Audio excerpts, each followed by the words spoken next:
मिरजेत रखडलेल्या ड्रेनेज टप्पा क्रमांक 2 मुळे रस्त्याची दुरावस्था। उभाटा शिवसेना आक्रमक, उपायुक्त तसेच सार्वजनिक बांधकाम विभागाला धारेवर धरले।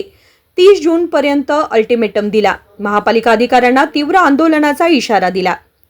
मिरज शहरातील टप्पा क्रमांक 2 ड्रेनेज योजनेचं काम रखडल्यानं शिवसेना उद्धव बाळासाहेब ठाकरे गटाने आज महापालिका ड्रेनेज विभागाला तसेच सार्वजनिक बांधकाम विभागाला धारेवर धरले होते।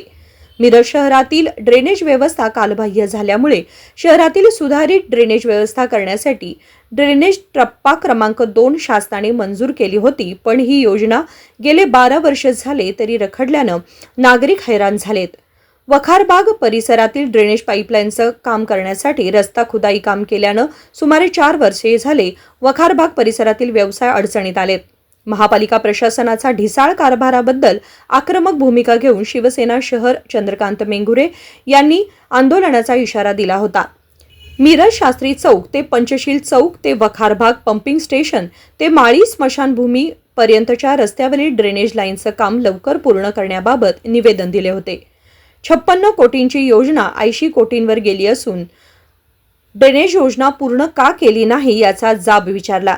ठेकेदाराचे घर भरण्याचं काम महापालिका प्रशासन करत असल्याचा आरोप चंद्रकांत मेंगुरे यांनी केलाय। यावर उपायुक्त विजया यादव यांनी ड्रेनेज विभागाच्या अधिकाऱ्यांची तसेच सार्वजनिक बांधकाम विभागाची बैठक घेऊन 30 जून पर्यंत काम पूर्ण करण्याचे आश्वासन दिले।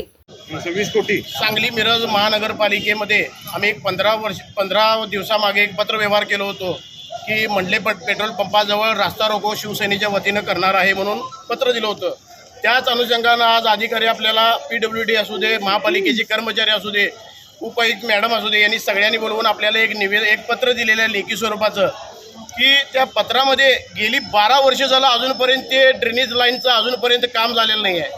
का झालेलं नाही, कशासाठी झालेलं नाही आहे, त्यांनी तिथं लेखी स्वरूपात खुलासा दिलेला आहे। आणि महानगरपालिकेचं काम असं आहे, आता बघितलं तुम्ही तर फक्त पैसे जनतेचे कसं लुटायचं आणि सर्वसामान्य जनतेचं कसा गळा चेपायचं एवढंच काम या महानगरपालिकेनं केलेलं आहे।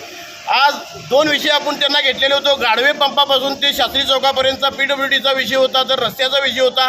रस्त्यावर डबरे एवढे मोठे पडलेले ते, परंतु अजूनपर्यंत काम झालेलं नाही। तो मुख्य महामार्ग आहे का तो रस्ता आपला यासाठी जाब आम्ही PWDच्या अधिकाऱ्याला विचारलं। महत्त्वाचं म्हणजे इलेक्शनच्या अगोदर त्या बोर्डाचं ओपनिंग झालं आहे, तिथं बोर्ड लावलेले आहेत आणि काम का झालं नाही तर ते PWDच्या अधिकाऱ्याला विचारल्यानंतर म्हणतात अजून निवेदन निघायचं आहे, अजून काम व्हायचं आहे। हे कसला प्रकार आहे? म्हणजे जनतेची दिशाभूल करून फक्त रस्ता करतो म्हणून लोकांची मतं घेण्याचं काम इथल्या सर्व आमदारांनी केलेलं आहे। आमचा चोख या PWDच्या अधिकाऱ्यांच्यावर आरोप आहे की येणाऱ्या काळामध्ये हे जे रस्ते मुख्य मार्ग आहेत लवकरात लवकर जर झाले नाहीत तर शिवसेनेच्या वतीनं त्यांच्यावर आंदोलन केल्याशिवाय आम्ही गप्प बसणार नाही। आणि आपल्याला महानगरपालिकेनं पत्र दिलेलं आहे की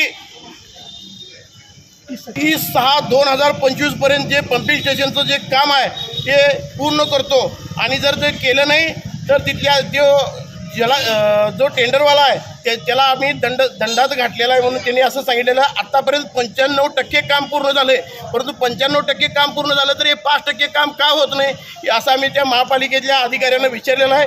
30 तारखेपर्यंत जर रस्ता त्यांनी जर पूर्ण नाही केला तर त्यांना रस्त्यावर महापालिकेच्या अधिकाऱ्यांना कसं फिरायचं असतं ते आम्ही दाखवल्याशिवाय गप्प बसणार नाही।